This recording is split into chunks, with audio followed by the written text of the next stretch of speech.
Oke teman-teman, di kesempatan video kali ini saya akan jelaskan lebih detail nih terkait dengan produk kami ini. Jadi produk ini adalah produk yang kami setting untuk usaha non produksi yang terspesifikasi untuk usaha trading ya atau dagang gitu ya. Baik itu toko retail atau misalnya distributor, reseller bahkan dropshipper. Jadi secara tampilan akan seperti ini. Ini adalah tampilan dashboard utamanya. Jadi di sini adalah informasi dari penjualan keuangan dari usaha. Dan saya akan sampaikan terlebih dahulu beberapa hal penting yang perlu teman-teman ketahui. Jadi pertama, setelah teman-teman mendapatkan produk dari kami ini, jadi yang pertama dilakukan teman-teman cukup ke sheet paling terakhir ya. Jadi di bawah ini adalah sheet teman-teman. Ya, ada dashboard, laba rugi segala macam. Dan juga kita sediakan shortcut ya. Di sini ada menu-menunya yang teman-teman juga bisa gunakan. Artinya teman-teman ketika klik di sini, maka nanti akan direct ke sheet kas dan modal. Jadi kurang lebih seperti ini. Jadi teman-teman yang pertama dilakukan adalah ke sheet paling kanan. Kita geser yang paling kanan ya. Nah, ini adalah data setup atau data referensi. Jadi teman-teman silahkan pertama kali yang perlu dilakukan adalah teman-teman harus sesuaikan beberapa matriks yang ada di sini dengan aktual usaha teman-teman, gitu ya. Jadi di sini kita sediakan beberapa room. Jadi baris-baris di sini kita memang sediakan cukup terbatas sih teman-teman. Tapi tidak menutup kemungkinan hanya terlimitasi dengan jumlah yang kita sediakan. No. Tapi ini sebetulnya unlimited teman-teman. Ya. Nah, misalnya di sini untuk kategori hutang dan piutang, di sini ada kreditur dan debitur ya. Jadi yang kita sediakan room-nya adalah yang warna putih ya. Yang di luar, yang warnanya abu-abu ini adalah di luar dari data validasi kita. Artinya ketika teman-teman menambahkan di bawah sini, maka data ini tidak akan masuk nih teman-teman. Ya, sehingga teman-teman kalau misal ada debitur yang cukup banyak atau mungkin ada matriks atau parameter items yang banyak dan ruang yang kita sediakan ini dirasa kurang, teman-teman wajib untuk melakukan penyediaan ruang baru gitu ya, pada dasarnya begitu. Jadi perlu dipahami dulu nih teman-teman bahwa yang kita sediakan ruang ini warna putih. Nah, ketika misalnya kurang gitu ya, teman-teman cukup nih tinggal di sini di blok gitu ya, atau misalnya hanya perlu di sini. Cukup seperti ini gitu ya, atau mungkin satu baris atau bahkan multiple baris ya. Nah, seperti ini, kemudian nanti klik kanan, insert aja nih teman-teman. Nanti ke arah bawah. Nah, sehingga di sini, ini ruang baru ini teman-teman cukup tinggal masukkan datanya. Dan ketika teman-teman sudah masukin data di sini, maka data ini sudah akan otomatis masuk ketika teman-teman sudah akan input data. Jadi masuk daftar listnya gitu. Ini saya kasih contoh ya. Ini kas dan modal, tadi ke hutang piutang, contoh hutang ya. Maka nanti krediturnya, nah ini sudah muncul ya. FF ini sudah muncul. Ini data baru gitu ya. Nah, berlaku juga untuk yang lain teman-teman di sini gitu ya. Di sini misalnya jenis biayanya dirasa kurang nih. Ya, teman-teman cukup tinggal klik di sini kemudian klik kanan tinggal di insert ya. Insertnya ke arah bawah. Jangan ke arah kiri atau kanan, cukup dengan ke arah bawah gitu ya. Di sini pun kita sediakan sama, berlaku untuk semuanya teman-teman. Ya, baik itu untuk bank atau nama arus kas dan lain sebagainya. Oke, kemudian juga berlaku di sheet inputan data ya teman-teman. Jadi misalnya di sini kita sediakan ruang itu cukup terbatas nih teman-teman, tapi tidak menutup kemungkinan ya, bukan bukan pada dasarnya ini kita batasi ya, hanya 150 ya. Tapi ini sebetulnya juga akan sama dengan yang di data setup tadi nih teman-teman. Jadi cukup tinggal di-insert di sini. Dan bagusnya Excel ketika misalnya kita blok di sini, kemudian kita klik kanan insert ke arah bawah, itu untuk functionnya dia akan otomatis akan ikut juga nih teman-teman. Sebagai contoh ya, kita akan contohkan di sini untuk yang otomatis itu di sini. Nah, jadi kalau misal kita tarik bawahnya tadi, nah, ini sudah ada rumusnya semua nih teman-teman. Ya, beda kalau misal format Google Sheet ya. Jadi kalau misal ada insert baris baru, kalau di format Google Sheet itu untuk rumusnya tidak langsung ikut serta nih. Jadi memang kita harus ada kerjaan lagi gitu ya untuk copy paste lagi nih teman-teman. Tapi kalau di Excel cukup dengan kita insert baris baru ya. Kemudian nanti rumusnya dia akan mengikuti. Nah, ini sudah bertambah ya 217. Berlaku ketelipatan ya. Jadi kalau misal teman-teman di sini bloknya ada misalnya di sini 20 lah misal sebagai contoh, maka nanti akan ada 20 baris baru lagi nih, gitu ya. Jadi kurang lebih seperti itu, informasi yang penting yang perlu kita sampaikan terlebih dahulu, sehingga teman-teman nanti biar tidak bingung ya. Karena bisa jadi teman-teman nanti ketika sudah penuh di sini, kemudian belum kita informasikan, teman-teman pasti akan menambahkan di sini gitu ya. Di sini sudah akan ada fitur tabel baru, tapi di sini teman-teman, ketika teman-teman menginput data di sini, dipastikan dia tidak akan masuk ke data pivotnya. Mana sih yang kita maksudkan ya, sebagai data pivot. Jadi setiap sebelah kanan dari inputan data ini kita sediakan data summary-nya. Nah, data summary ini kita gunakan tabel pivot nih teman-teman, gitu ya. Jadi nanti ketika teman-teman menambahkan di luar dari rentang yang sudah kita buat, maka nanti tidak masuk di sini ketika teman-teman sudah lakukan refresh all, gitu ya. Nah, nanti saya akan jelaskan juga bagaimana cara refresh all-nya. Jadi setiap data yang dimasukkan dalam tabel ini, misalnya di sini ya, ketika nanti sudah ada tabel baru, data baru di sini gitu ya, sudah terisi semua. Nah, kalau misalnya belum dilakukan refresh all di sini, maka di sini pun tidak akan update otomatis ya. Karena di sini kita sudah gunakan format table, tapi kita juga sudah cek dan dia juga belum bisa otomatis. Jadi cukup one step aja nih teman-teman, nanti dilakukan refresh all, maka semua sheet yang lain pun terlepas nanti sheet harga jual, stok barang, dan lain juga akan otomatis. Ya, jadi satu step itu aja. Nggak perlu untuk semua ini dilakukan refresh lagi, refresh one by one, ya. Itu sangat menyita waktu nih teman-teman ya. Jadi cukup dengan satu langkah itu aja, refresh all, maka semua data akan otomatis. Nah, sekarang saya akan jelaskan flow-nya. Ya, bagaimana sih untuk cara input data.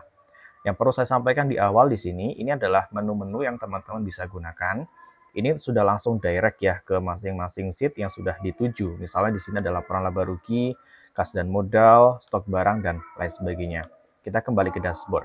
Jadi di sini kita sediakan filter data, ini terkoneksi dengan data penjualan ya. Jadi data ini, kemudian data ini, kemudian data ini, kemudian data, oh sudah gitu ya, karena nominal dead stock sama pengeluaran ini dia year to date. Jadi dia tidak terkoneksi dengan filter data yang kita sediakan di sini. Ya, jadi filter data ini hanya terkoneksi dengan data penjualan.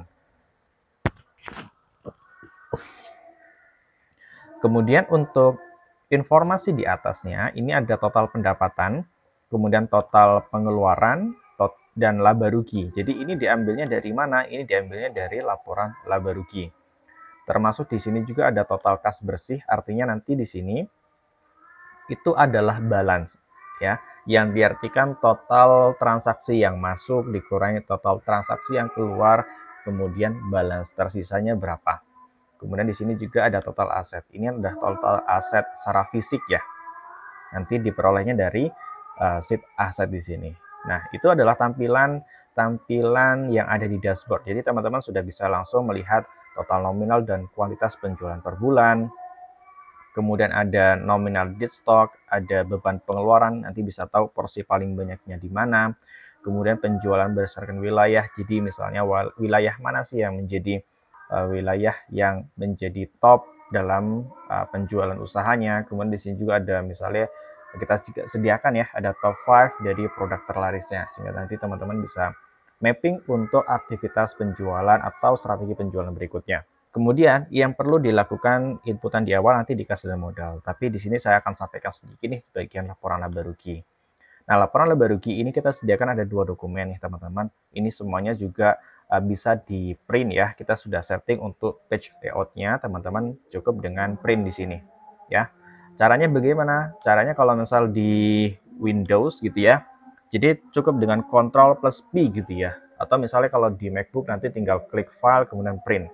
Ya, jadi teman-teman nanti bisa sesuaikan. Ya, seperti ini. Ini yang kita sudah setting adalah untuk laporan bulanan. Ya, laporan bulanan adalah di sini. Jadi data yang sebelah kiri ini adalah data akumulasi yang kita tampilkan di bagian dashboard. Kita juga sediakan laporan bulanan, karena teman-teman pasti butuh untuk yang bulanan, gitu ya. Nah, data akumulasi ini adalah data dari awal inputan data sampai dengan posisi terakhir. Ya, terlepas nanti dia sudah 3 bulan kah atau 6 bulan, pada artinya adalah ini data awal sampai dengan data posisi saat ini atau data terakhir gitu ya. Nah, di sini ada pendapatan usaha, begitu pendapatan operasional, ada bunga dan jasa. Operasional ini dari penjualan. Ini yang kita masukkan adalah untuk penjualan yang sudah lunas. Gitu ya, nanti kita akan bahas di sheet penjualan. Kemudian untuk pendapatan bunga ini adalah bunga yang diperoleh dari piutang. Kalau misal teman-teman memang ada piutang, ada aktivitas piutang. Karena bunga itu nanti digenerate sebagai pendapatan juga.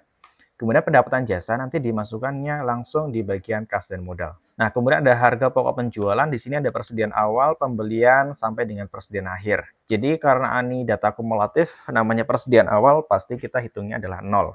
Kemudian pembelian ini adalah seluruh nominal yang diperuntukkan dalam kegiatan pembelian barang. Jadi ketika misalnya teman-teman ada pembelian barang ke supplier, ke produsen, dan lain sebagainya, maka akan terhitung di sini nominal totalnya. Kemudian di sini beban kirim, beban retur dari aktivitas pembelian, termasuk juga ada potongan pembelian.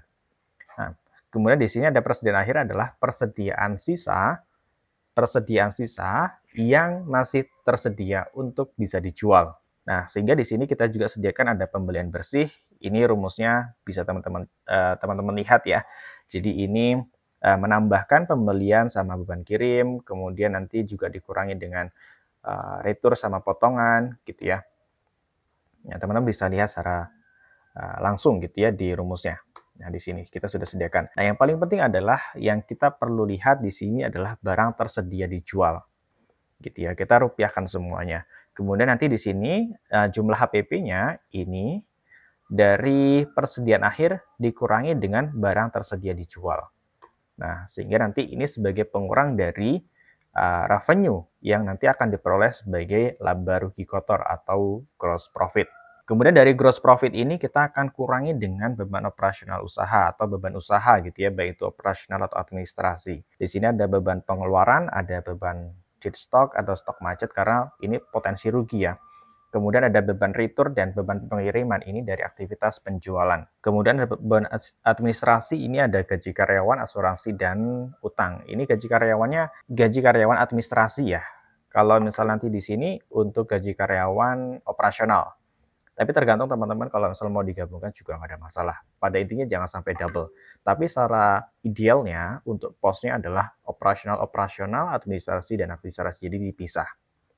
Kemudian setelah nanti dikurangi beban operasional, nanti dapatnya adalah laba usaha sebelum pajak. Kemudian ini ada pajak ya. Nah, misalnya teman-teman dari usahanya sudah dikenai pajak atau wajib membayar pajak, maka di sini tinggal setting untuk berapa persentasenya di sini. Ini 0,02 adalah 2%. Nanti dapatnya laba rugi bersih. Nah, gitu kurang lebih. Nah, nanti untuk di bagian bulanan juga sama nih teman-teman ya. Secara metriknya juga akan sama. Nah, ini perlu kita sampaikan beberapa perbedaan sedikit. Jadi di sini teman-teman cukup dengan ganti bulanan ya. Nah, di sini kita sudah sediakan, tinggal teman-teman sesuaikan dengan periode laporannya. Nah, di sini pendapatan dan lain-lain itu terhitung untuk periode yang dipilih ya. Jadi di sini sebagai contoh adalah periode Desember. Nah, yang paling penting di sini adalah persediaan awal. Karena persediaan awal kalau misal Desember kita sudah setting ya. Persediaan awal itu di sini kalau misalnya Desember, ini akan terhitung adalah periode bulan sebelumnya. Jadi persediaan awal ini sama dengan persediaan sisa di periode sebelumnya. Jadi kalau misal nanti ini kita laporannya adalah di bulan Juli, maka persediaan awal ini adalah persediaan sisa di periode bulan Juni. Gitu ya. Nah, ini sudah otomatis. Nah, kalau misal pembelian stok, ini semua, ini adalah mengacu ke periode laporannya. Gitu ya. Jadi bedanya hanya di persediaan awal aja teman-teman, gitu ya. Nah, teman-teman nanti cukup mengganti di sini ya. Jadi ini kita hitung. Jadi di sini ada bulan laporan, ini bulan Juli, ini akan sama dengan ini. Kemudian ini adalah periode bulan sebelumnya. Tapi ini kita setting untuk tahun 2025. Sehingga nanti kalau misal berganti 2026, teman-teman cukup ganti juga ya di sini 2026. Oke, jadi untuk laporan laba rugi kurang lebih seperti itu. Kita akan masuk ke bagian kas dan modal. Kas dan modal ini pada dasarnya akan sama dengan jurnal umum. Jadi di sini wajib mencatat ya semua aktivitas usaha. Nanti dia yang sifatnya masuk atau sifatnya keluar. Jadi nanti di sini pun akan terlihat berapa sih balance yang terlepas nanti dalam bulan tertentu atau misalnya dalam rekening tertentu, rekening bank tertentu, gitu ya. Nah, di sini yang dilakukan pertama adalah nanti teman-teman inventaris ya untuk saldo akhirnya. Terlepas nanti dia dalam bentuk cash atau dalam bentuk rekening bank di sini. Nanti di sini kalau misal dalam bentuk cash, di sini tinggal dipilih ya. Nanti di sini tinggal dimasukkan juga ada cash-nya. Aktivitas ini menerangkan dari transaksi nama akun di sini, gitu ya. Jadi di sini nanti bisa lebih detail aja. Teman-teman nanti bisa tidak lupa gitu ya. Jadi kalau misal tracing untuk aktivitas yang sebelumnya di sini bisa dicek di sini gitu di aktivitas. Nah, di sini untuk inputan data cukup sederhana ya. Jadi tinggal di input angka, kemudian 3 kata pertama setiap bulannya, kemudian langsung spasi, langsung tahun aja gitu ya. Misalnya 24. Dan ini formatnya bahasa Inggris ya teman-teman, karena setting di device kita adalah bahasa Inggris. Nah, jadi kalau misal nanti ini 01 OCT 24. Nah, kurang lebih seperti itu. Kemudian di sini nama akun tinggal dipilih. Nah, kalau misal nanti dirasa kurang gitu ya, belum ada yang belum masuk di sini, nanti teman-teman silakan tinggal tambahkan di sheet setup tadi yang pertama, yang letaknya di paling kanan. Kemudian di sini akun ini, untuk transaksi akun ini dia berkaitan dengan bank atau tidak gitu ya. Nanti kalau misal ada yang tidak berkaitan dengan bank, misalnya nanti dalam bentuk ekuitas gitu ya, segala macam, atau misalnya di bank tertentu atau bank yang lain, itu boleh.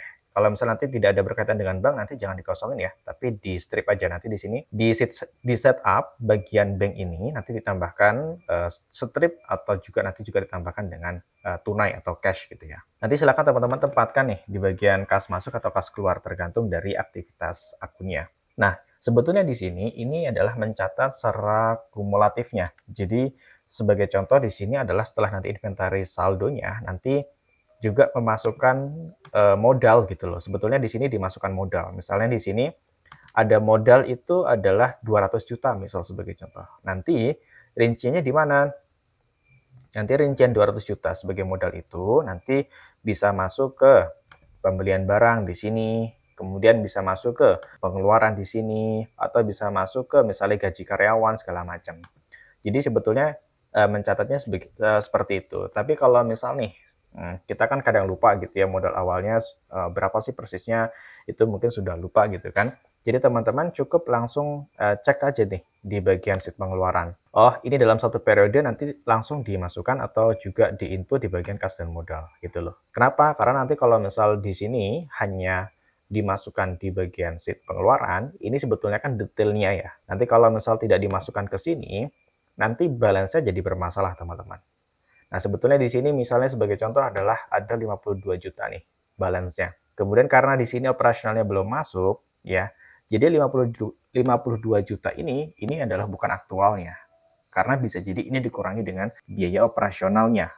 Nah, sehingga teman-teman cukup tinggal masukkan di sini, nanti akunnya adalah operasional, ya, pengeluaran operasional, misalnya di sini operasional, ini misalnya Bank BCA gitu ya. Ini misal sebagai contoh. Nah, jadi kita langsung menuliskan periode 024. Jadi langsung menuliskan totalnya aja dalam satu periode itu. Gitu ya. Misalnya ini adalah 20 juta. Jadi langsung kumulatifnya aja. Nanti berikutnya kalau misalnya ada penulisan lagi nanti misalnya periode November, di sini Desember. Jadi cukup dengan totalnya aja nih teman-teman. Nggak perlu rincinya. Kenapa? Karena rincinya sudah ada di sini. Gitu ya. Nah, nanti berlaku juga untuk bagian stok barang, gitu ya, inventory. Atau juga nanti gaji karyawan.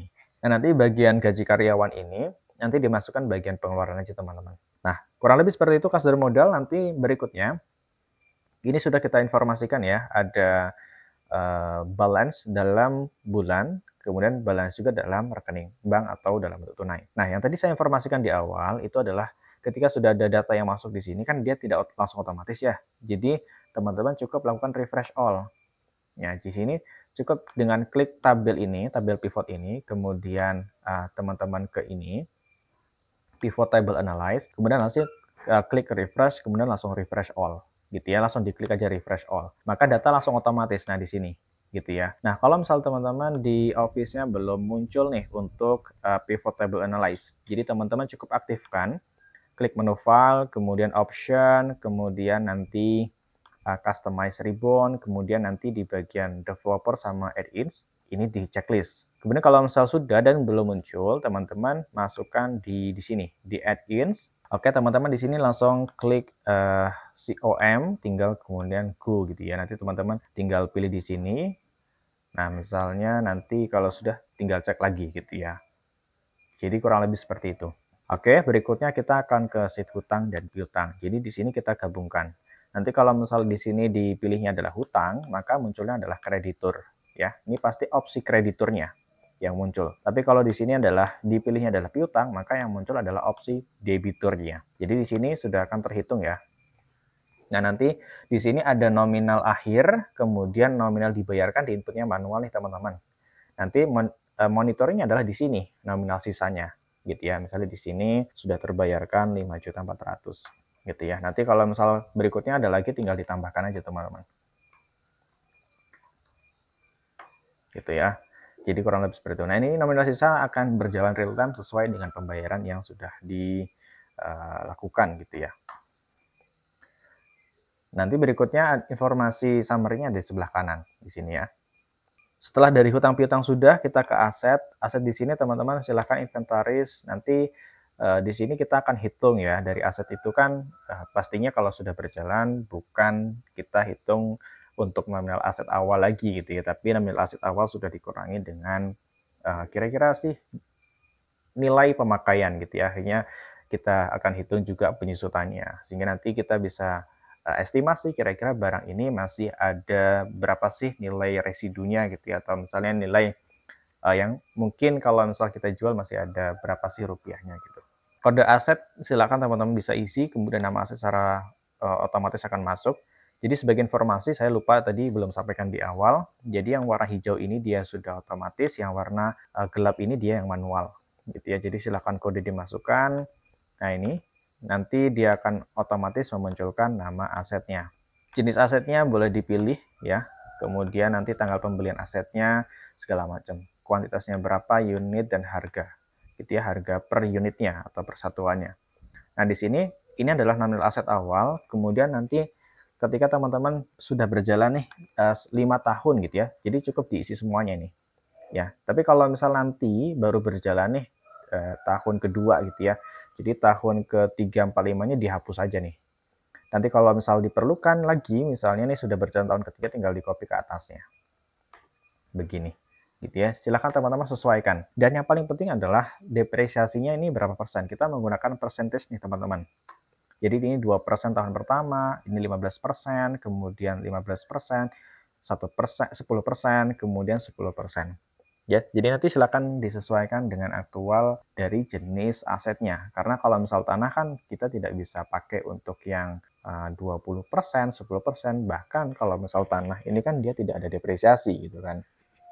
Tapi misalnya ada biaya pemeliharaan doang gitu kan. Jadi silakan nanti disesuaikan gitu ya.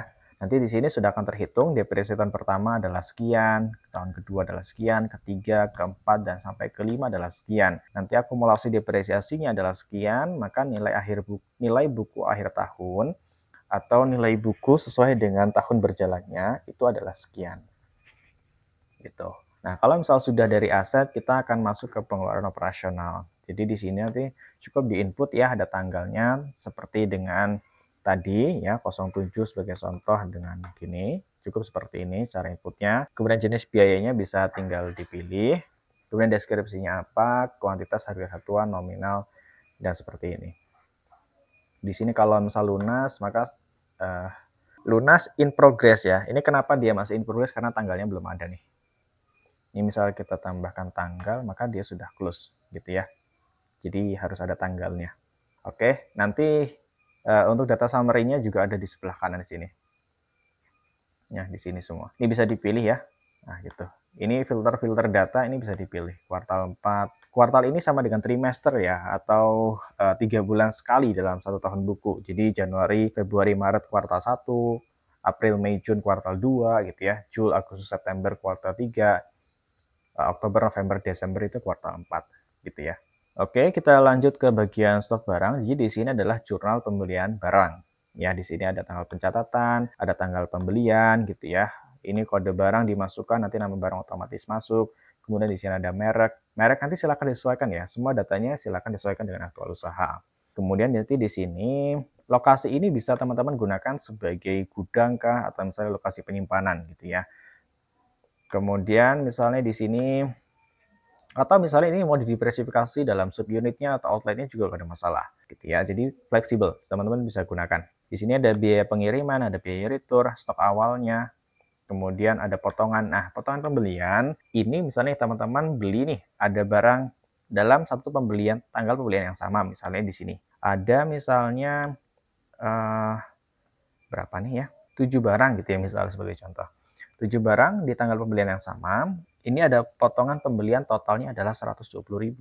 Jadi cukup dimasukkan di awalnya aja teman-teman. Nah, di sini dihapus aja gitu ya. Jadi ini mewakili dari 7 item ini yang dibeli di tanggal pembelian yang sama. Jadi teman-teman nggak perlu breakdown ya, 120 ini nanti dibagi ke 7 gitu ya, masing-masing ada angkanya, nggak perlu ya, itu repot banget. Jadi cukup dimasukkan di baris pertamanya aja. Karena kenapa? Karena di laporan barugi pun kita pisahkan gitu ya, kita tidak hitung per masing-masing item. Jadi kita langsung kumulatifkan aja. Jadi kalau misalnya nanti 120 ini, maka dia akan pasti otomatis masuk di periode bulan November gitu ya. Nah, nanti di sini ada nominal awal, kemudian stok keluar. Stok keluar ini nanti direct ke penjualan ya. Di sini ada stok akhir, di sini ada target stok. Jadi ini nanti teman-teman bisa gunakan target stok ini untuk manajemennya ya. Ini kita sediakan sederhana banget gitu ya. Jadi kalau misalnya nanti akan jadi stok akhir ini dibandingkan dengan target stoknya. Jadi target stok ini adalah teman-teman yang teman-teman sudah patok ya. Jadi kalau misalnya nanti melebihi ini akan jadi masalah. Nah, nanti kalau misalnya sudah dibandingkan dengan ini, kalau misalnya under stock gitu ya, jadi teman-teman nggak perlu lagi untuk restock. Jadi artinya masih aman gitu ya. Nanti kalau misal ini stok akhirnya sudah melebihi dari uh, target stok gitu ya, atau overstock ya. Jadi itu adalah alarm untuk barang harus segera dikeluarkan gitu sebagai contoh.